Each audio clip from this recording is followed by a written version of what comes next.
안녕하세요. 올라가는 NFL 김민준. 이지입니다. 벌써 이제 7번째 지구 NFC 웨스트까지 왔습니다. 벌써 이제 개막이 코앞까지 다가왔어요. 그러니까 저희가 지금 금요일 밤에 녹화를 하고 있는데 음, 이제 만 일주일이 안 남았죠. 이제 다음 주 금요일 오전에 칩스와 라이언스의 경기를 시작으로 2023 NFL이 개막을 합니다. 그리고 또 개막을 음. 하게 되면 한 5개월, 6개월여 동안 또 거의 매주 풋볼이 펼쳐지기 때문에 뭐 팬들이 또 이번 시즌도 재밌게 즐겨주셨으면 좋겠어요. 네. 빠르게 이제 NFC 서부 지구 얘기를 해보도록 하겠습니다. 가장 먼저 살펴볼 팀은 역시나 애리조나 카디널스가 되겠는데요. 류지근 PD가 이제 그 본격적인 얘기를 하기 전에 카디널스의 역사부터 이제 한번 좀 짚어보자 이런 얘기를 했습니다. 음, 다소 좀 뜬금없다고 생각하실 수 있겠지만 카디널스의 지금 현황과 좀 맥이 다 있어서 좀 이렇게 링크할 만한 포인트들이 있다고 생각을 해서 좀 가져와 봤습니다. 음, 사실 이제 NFL 공식 사이트에 들어가 보시면 1920년부터 리그 순위표를 제공을 하고 있어요. 그러니까 NFL이 뭐 여러 리그 형태나 이름을 바꿔왔지만 본인들이 인정하는 이제 NFL의 원년은 1920년이라는 거를 좀 보여주는 이제 증거 자료겠죠. 네, 그래서 1920년에 이제 리그 순위표를 보면 당시에도 한 10팀 넘게 이 프랜차이즈들이 운영을 하고 있었더라고요. 근데 이제 그 팀들 중에 2023년에도 NFL에 참여하고 있는 팀은 딱 두 개입니다. 그게 이제 음. 시카고 베어스와 이 애리조나 카디널스예요. 그래서 KBO로 치면 뭐 롯데와 삼성 같은 좀 근본 있는 팀. 그러니까 굉장히 원년부터 지금까지 그 팀의 명맥을 잘 이어오고 있는 팀 중에 하나인데 그 긴 유구한 역사에 비해서 카디널스가 좀 지금까지 리그에서 좀 밟아왔던 성적표들은 좀 굉장히 좀 뭐 저조했다고 봐야겠죠. 이게 성적 보면 그 통산 성적이 581승인데 패배가 790패입니다. 뭐 무승부도 41번이 있긴 했습니다만 승률이 4할 2푼 6리. 그러니까 역대 이제 그 승률로 따져봐도 지금 32개 팀 중에 30이거든요. 그러니까 카디널스보다 이제 뒤에 있는 팀이 95년에 창단했던 잭슨빌 그리고 이제 76년에 창단한 템파베이인데 사실 이 두 팀이 비교죠. 이제 1920년에 창단한 카디널스와 비교를 해봤을 때 거의만 한 그 50년 넘게 이제 역사가 짧은 팀들이기도 하고 그 이 팀들과 비교해서 사실 이제 그 슈퍼볼 시대 이후에 플레이오프 진출이 9번, 뭐 슈퍼볼 진출을 단 한 번밖에 없었고 우승은 당연히 없고 뭐 이런 부분을 생각을 해보면 그 긴 역사 속에서 카디널스가 얼마나 꾸준하게 약팀이었는가 뭐 이런 거를 좀 잘 알 수가 있는데 앞서 이제 그 승률이 가장 낮은 팀이라고 말씀드렸던 그 템파베이 같은 경우도 우승 2번이나 했거든요. 그런 부분을 생각을 해보면 뭐 잭슨빌이야 95년이니까 창단한 지 정말 더 얼마 되지 않았고 이런 부분을 감안했을 때 뭐 없을 수도 있지 이런 느낌이면 카디널스는 이야 정말 어떤 팀이 생각난다 이런 느낌이거든요. 음. 그러니까 메이저리그의 이제 통산 만패를 처음으로 기록했던 게 이제 필리스로 알려져 있죠. 그래서 그 팬들이 좀 그 필라델피아 필리스에 대해서 좀 안 좋게 이야기를 할 때 이 만패라는 좀 대명사를 쓰는 걸로 알고 있는데 맞아요. 별명이죠. 네. 시간이 이제 좀 많이 흐른다는 전제 하에 이 카디널스가 아마 NFL에서 처음으로 1000패를 달성하는 팀이 되지 않을까. 뭐 꽤나 좀 시간이 남은 것 같긴 하지만 뭐 음, 그런 얘기도 좀 우스갯소리로 드리고 싶고 네. 결국에는 이제 요약하자면 카디널스가 정말 꾸준히 약팀이었고 좀 올해도 약팀일 가능성이 높다. 이 얘기를 좀 드리고 싶었어요. 사실은 네. 작년에 뭐 카일러 머리를 드래프트한 이후에 뭐 제이제이 와트나 디안드레 홉킨스, 제걸츠 같은 이제 다른 프랜차이즈에 유명했던 스타들을 또 대거 영입하면서 좀 강팀으로 발돋움하기 위한 노력을 안 했던 것은 아닙니다. 근데 그리고 이제 2021년에 플레이오프 진출을 하면서 성과가 아예 없었던 것도 아니기는 해요. 네, 음, 근데 이제 시계를 딱 현재 시점에서 이제 스냅샷을 찍어 보면 결국 애리조나는 다시 한번 리그의 가장 강력한 최하위 후보 중 하나가 됐다. 어떻게 보면 좀 제자리를 찾아왔다. 예, 좀 슬픈 이야기지만 이런 이야기들로 좀 오프시즌 이야기를 시작을 해야 될 것 같습니다. 네. 이게 그 참 안타까운 이야기이긴 한데 그 저는 가장 큰 문제는 역시나 이제 선수 드래프트에 있지 않았나라는 그런 생각을 많이 하는데 대표적인 예가 이제 조시 로젠이죠. 카일러 머리 선수가 뽑히기 그 직전에 1라운드에 뽑혔었던 이제 조시 로젠이었는데 이제 이게 뭐 대표적인 예시긴 합니다만 제가 이제 카운팅을 해봤거든요. 2013년 이후에 올 프로 퍼스트 팀에 선정된 선수가 몇 명이 있었는가? 음. 놀랍게도 단 3명밖에 없습니다. 아마 뭐 패트릭 피터슨이나 뭐 부다 베이커 같은 선수들이 아니었을까 싶어요. 음. 피터슨은 이제 2011년도 드래프트였으니까 이제 대상에서 빠진다고 보면 네네. 타이런 매튜 그리고 음, 데이비 존슨 그리고 부다 베이커 요 3명을 제외하고는 그 올프로 퍼스트 팀에 선정된 선수가 단 한 명도 없었거든요. 10년 동안 이 팀에서 드래프트를 한 선수들 중에 그러니까 전반적으로 뭐 프로볼에 뽑히고 이런 선수들은 더 많긴 했었습니다만 정말 정상급의 기량을 보여주는 선수가 10년 동안 뭐 거의 나오지 않았다. 사실 이제 이게 잘 되는 팀은 한 해도 몇 명씩 나오고 그러잖아요. 그렇다고 생각을 해보면 10년 동안 3명은 이 팀의 어떤 스카우트들이나 프런트 오피스에서 선수들을 이제 리크루팅을 하기 위한 노력이 얼마나 좀 저조했는가, 잘못된 방향으로 가고 있는가 이런 부분을 좀 생각을 해보게 됩니다. 음. 결국에는 이제 지난 시즌이 끝나고 단장과 감독을 모두 교체를 했어요. 예, 음, 뭐 이 사람들이 근 10년의 드래프트를 모두 책임진 건 아니었지만 또 최근에도 뭐 성적이 또 좋지 않아졌기 때문에 결국엔 음, 책임을 지고 이제 물러나게 됐고 새 판짝이 나서기는 했습니다만 아직은 좀 시간이 많이 필요해 보이는 상황입니다. 그래서 네. 새로운 단장 감독에 대해서 간단하게 좀 소개를 드려보면 테네시의 플레이어 퍼스널 디렉터를 맡고 있던 몬티 오센포트라는 인물을 일단 새로운 단장으로 먼저 데려왔어요. 이분이 이제 테네시로 가기 전에는 뉴잉글랜드 페이트리어츠와 이제 휴스턴 텍산스에서 오랜 기간 동안 이제 컬리지 스카우트 역할을 이제 맡으신 분이었는데, 어, 올해 정말 그 화끈한 그런 이제 프리시즌을 보냈습니다.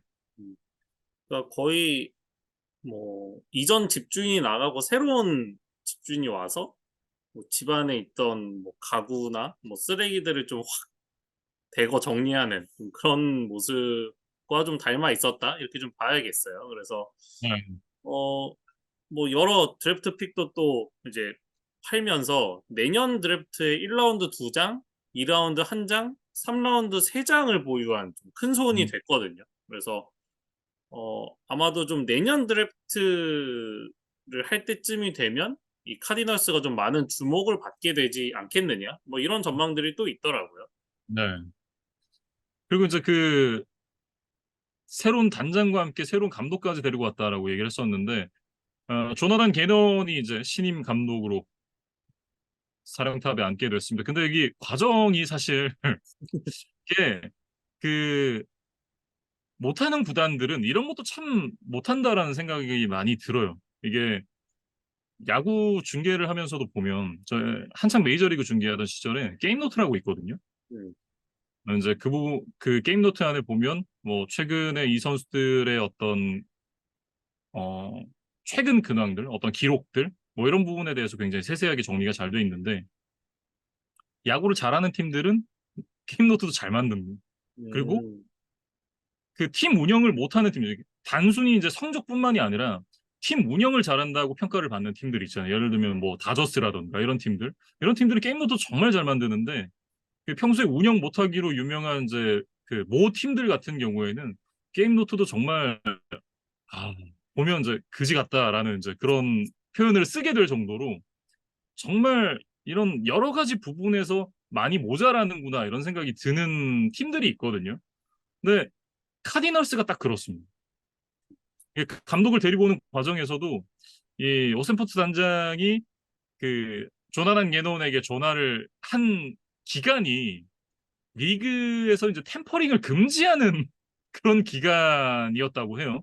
그러면서 카디널스가 결국 이제 그 징계를 또 이제 받게 되는데 픽을 교환하는 그런 이제 징계를 받게 됐습니다. 사실 이게 템퍼링의 징계라고 좀 볼 수 있나 싶을 정도로 굉장히 좀 낮은 수위의 징계여서 이런 부분을 좀 근절하려면 좀 강하게 어 징계를 했어야 되지 않았나라는 생각을 개인적으로는 갖고 있는데 어쨌든 정말 그 일이 진행되는 어떤 그런 부분들을 봤을 때 왜 이 팀이 성적이 그동안 나지 않았나 이런 부분을 좀 이해할 수 있게 되는 그런 부분이 아닌가 싶습니다. 조나단 게넌이 이제 슈퍼볼까지 올라갔던 이제 팀의 코치였기 때문에 어 이제 전 소속팀의 경기가 완전히 끝나지 않은 시점에서는 사실은 이제 연락을 해서는 안 되는 거거든요.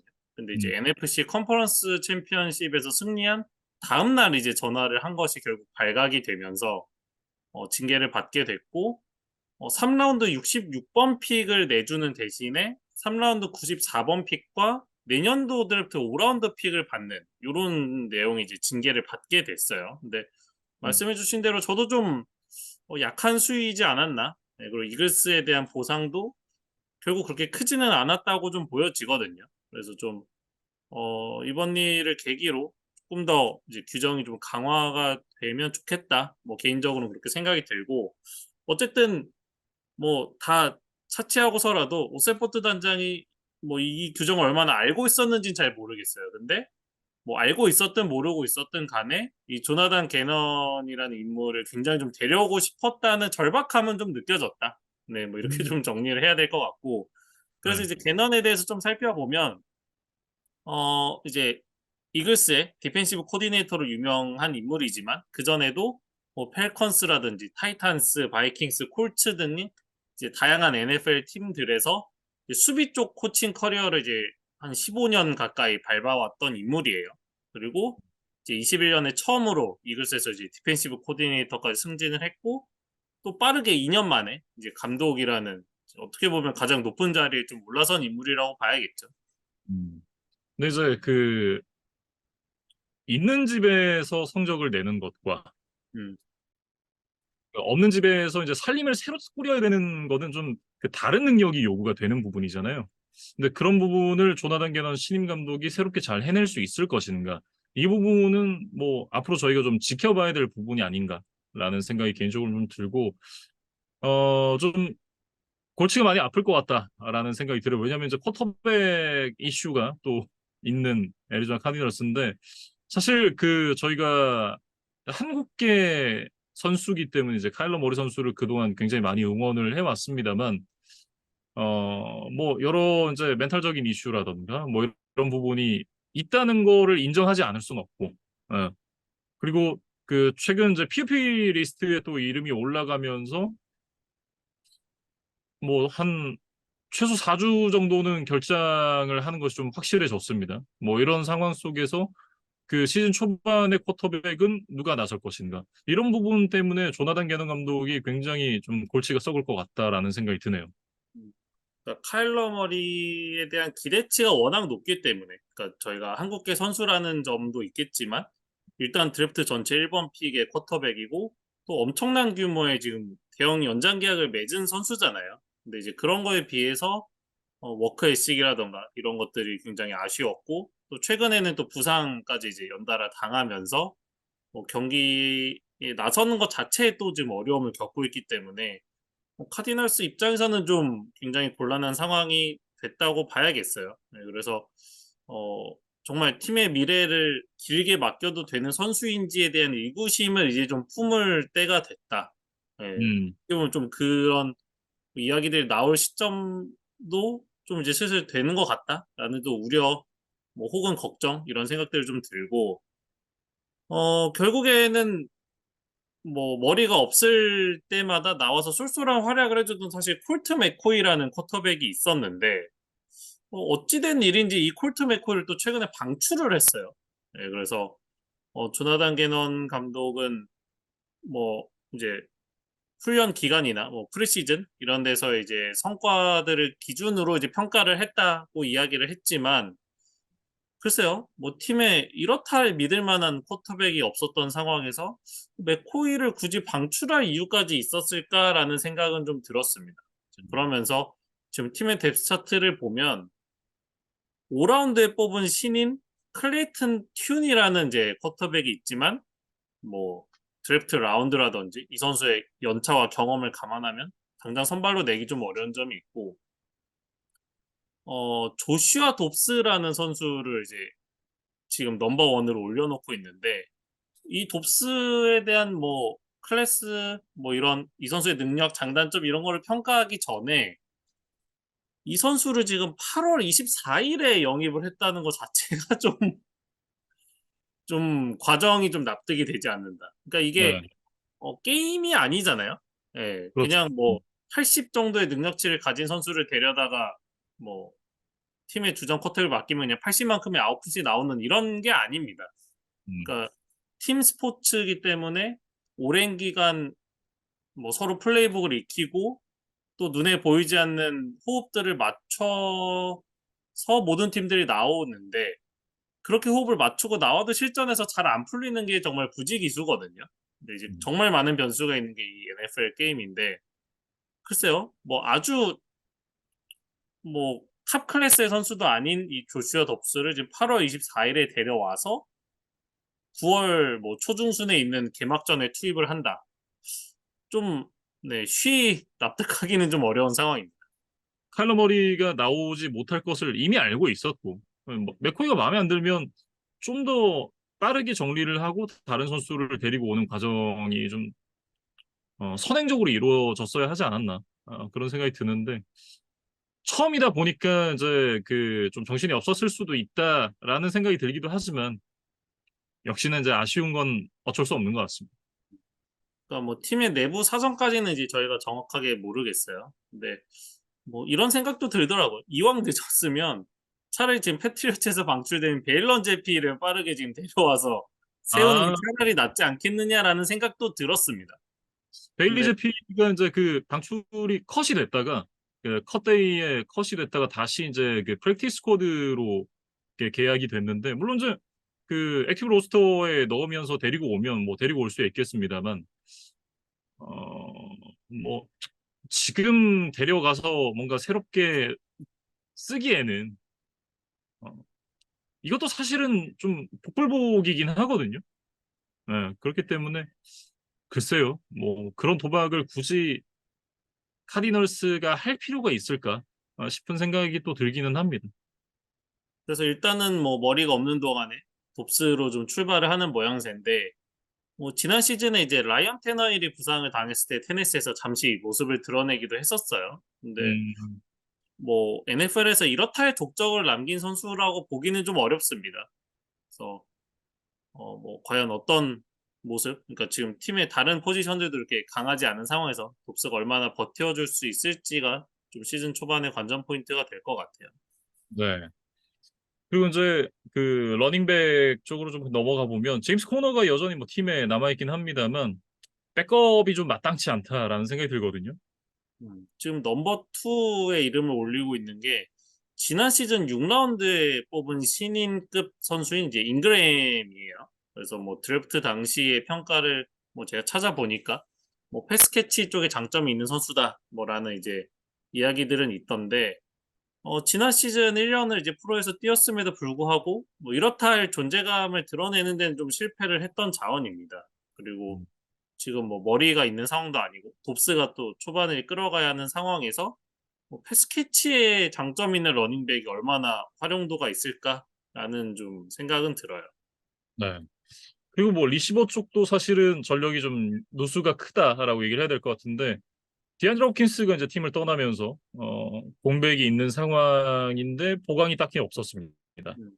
그러니까 마키스 브라운, 론델 무어, 그렉 도치 이런 선수들이 뭐 한 단계씩 뭐 승진을 했다고 해야 될까요? 네, 그렇게 됐고 그나마 이제 드래프트 3라운드 전체 94번으로 이제 스탠포드 대학 출신의 마이클 윌슨이라는 선수를 뽑은 것이 뭐 그나마 좀 새로운 피를 수혈한 거다라고 좀 이야기를 해야겠는데 일단 피지컬이나 뭐 스피드, 파워 이런 것들은 이제 프로에서 충분히 경쟁력이 있는 선수다라는 평가가 있기는 합니다. 근데 이제 다만 대학 시절에 부상으로 이제 많은 경기를 뛴 경험 자체가 없는 선수다라는 것이 좀 치명적인 약점인 것 같아요. 네, 그래서 뭐 시니어볼에서 좀 좋은 모습을 보였다는 이야기가 있으니까 프로에서는 얼마나 좀 건강하게 뭐 또 새로운 활력을 불어넣을 수 있을지를 좀 지켜보는 시즌이 되겠습니다. 사실 이제 뭐 쿼터백도 시즌 초반에 불안함이 있는 상황에서 스킬 플레이어진도 누수가 있고 그렇다라고 하면 이제 오라인도 좀 버텨줘야 되는데 오라인 역시도 사실 그 카디널스의 고질적인 약점과 문제점이었잖아요. 이 부분에 대한 개선 역시도 뭐 딱히 없었다. 뭐 이렇게 얘기를 해야겠죠. 리그 지금 31위 정도, 그러니까 거의 최하위에 가까운 뭐 랭킹에 가진 오펜시브 음, 라인을 평가를 받고 있고 지난 시즌에 오펜시브 라인이 범했던 페널티만 무려 44개더라고요.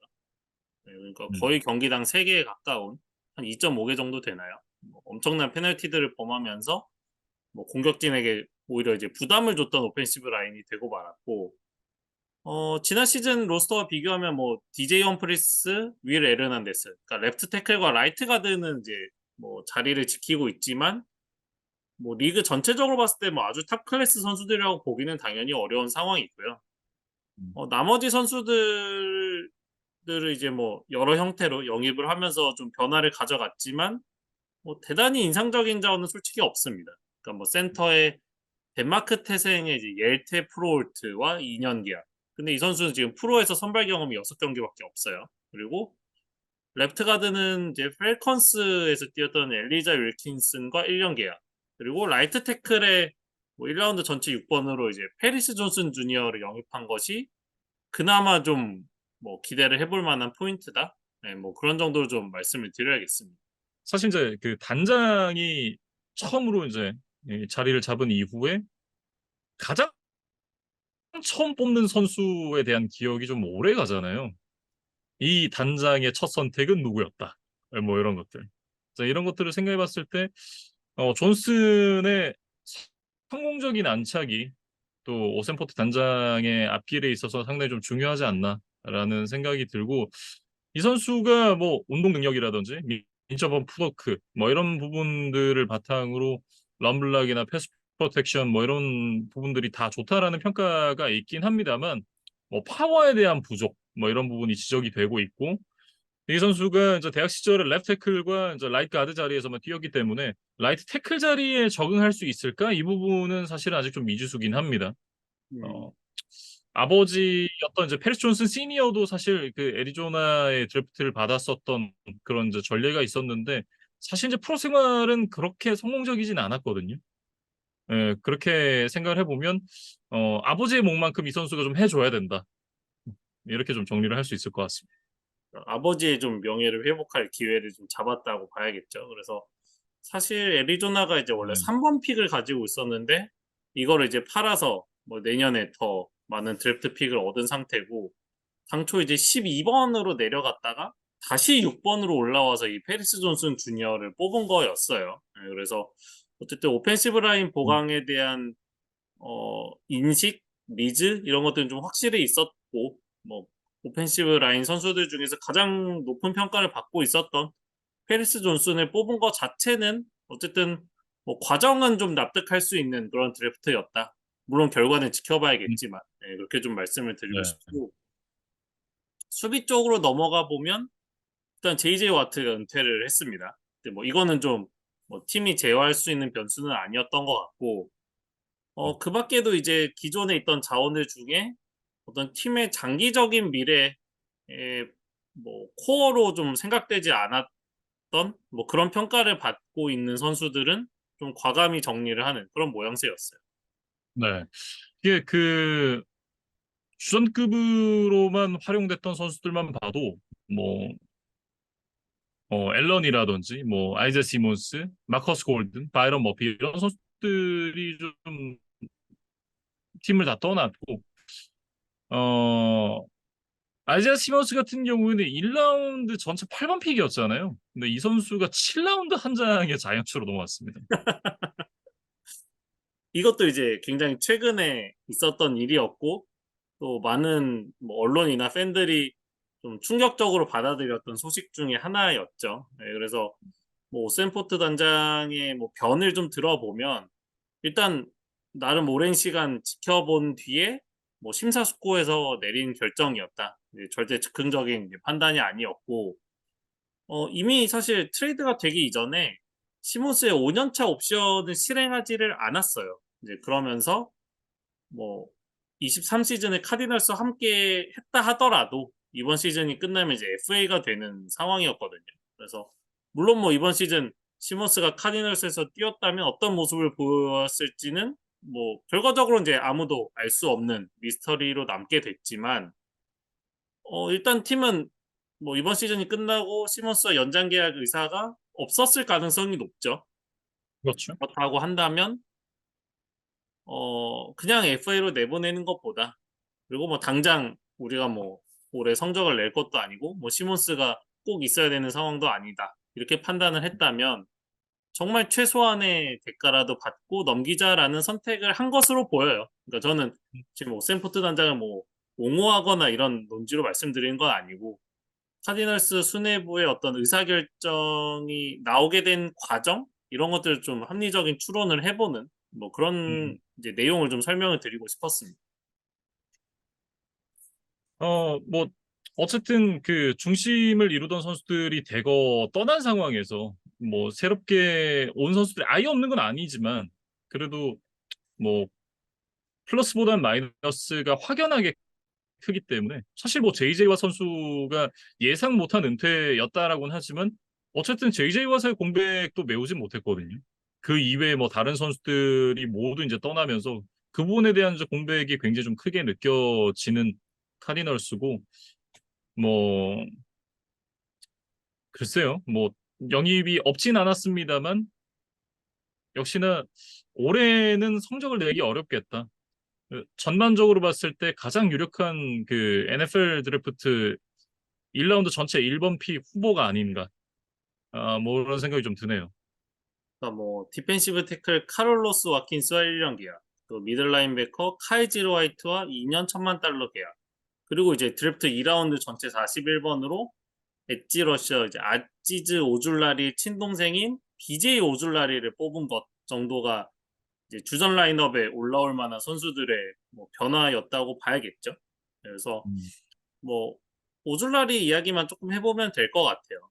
그래서 사실 지금 카디널스의 로스터에 지금 들어와 있는 수비 자원들 중에 지난 시즌 이제 프로에서 4개 이상의 색을 기록한 선수가 아무도 없습니다. 음. 네. 그러니까 제가 프로에서라고 이제 이야기를 한 거는 이 오줄라리는 대학에서 그래도 4개 이상은 했었더라고요. 근데 이제 뭐 그거는 무대가 다르기 때문에 뭐 그대로 이제 통용하기가 좀 어려운 뭐 수치라고 봐야 될 것 같고, 이 오줄라리 입장에서는 사실 뭐 본인도 이제 리그에 막 뭐 참여를 한 유비 입장인데 오자마자 좀 핵심적인 역할을 해주지 않으면 안 되는 굉장히 좀 어깨가 무거운 상황이라고 봐야겠어요. 그래서 음.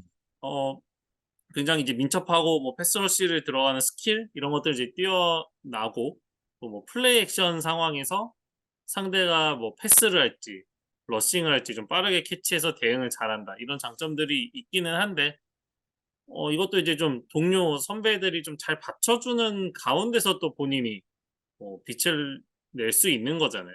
근데 이제 음. 현재 카디널스 로스터를 봤을 때는 혼자서 모든 것을 만들기는 좀 어려워 보인다라는 생각이 좀 들었습니다. 근데 뭐 사실 이 선수가 저는 그렇게 생각을 하거든요. JJ와 또 해내지 못했던 걸 이 선수가 해낼 수 있을까? 아, 그렇기 때문에 오히려 뭐 좀 부담 없이 편하게 해도 괜찮을 것 같다라는 생각이 좀 개인적으로 들고요. 그러니까 전반적으로 돌이켜 봤을 때 이게 팀이냐? 라는 소리가 나올 정도로 정말 처참한 상황에 놓인 카디널스다. 이렇게 좀 얘기를 해야겠습니다. 지금 보면 저희가 뭐 쿼터백이라든지 뭐 스킬 플레이어진 그리고 오라인 지금 뭐 수비 어디 한쪽을 놓고 봐도 재정상인 데가 없거든요. 그렇게 생각을 해보면 지금 뭐 외양간만 고장난 게 아니라 지금 집도 다 부셔지고 사랑방도 부셔지고 다 부셔졌는데 이걸 어디부터 고쳐야 될 것인가. 이게 아마 가장 큰 카디널스의 숙제가 되지 않을까 그런 생각입니다. 음. 그러니까 저희가 뭐 포지션 그룹으로 이제 이렇게 좀 오프 시즌을 좀 정리를 하고 있는데 어느 포지션 하나 강점이 느껴지지 않았던 팀이 있었나 싶어요. 사실은 음, 뭐 제 기억에는 저희가 가장 좀 부정적으로 이야기했던 게 이제 템파베이였는데 템파베이는 그래도 스킬 플레이어진이라도 나름 뭐 아, 엘리트 그럼요. 선수들이 좀 있었다라는 이야기를 토달 리시버 두 들었던 기억이 명인데. 나거든요. 음, 네. 근데 이제 카디널스는 물론 카일러 머리가 뭐 건강하게 돌아와서 뭐 21년도의 모습을 보여준다면 또 모르겠습니다만 머리도 일단 좀 제 컨디션이 아닌 것 같기 때문에 뭐 이렇다 할 좀 강점을 가진 포지션을 딱 꼽기가 좀 어려운 것 같아요. 네, 그래서 뭐 단장, 감독, 그다음에 이제 선수단 모두가 이제 초심을 좀 유지하고 잘 버티는 게 좀 중요하겠다. 예, 너무 패배 의식에 빠져들지 않고 좀 길게 내다보면서 뭐 단장과 감독은 장기적인 플랜을 짜고 선수들은 뭐 일단은 기량 향상에 좀 초점을 맞추면서 예, 그렇게 좀 한 시즌을 보내는 것이 최선이 아닌가 싶습니다. 탱킹이라는 단어가 맞는지는 모르겠습니다만 이 정도면 단장은 선수들은 물론 최선을 다할 겁니다. 그거를 부정하는 건 아닌데 단장은 내년 1픽을 굉장히 진지하게 노리고 있다. 저는 이런 생각이 좀 들기는 합니다. 그래서 뭐 카디널스가 이제 얼마나 좀 최소한의 자존심을 지키면서 이번 시즌을 끝낼 수 있을 것인가 이런 것들을 좀 지켜봐야 될 것 같아요. 네, 이렇게 애리조나 카디널스 정리해 보겠습니다.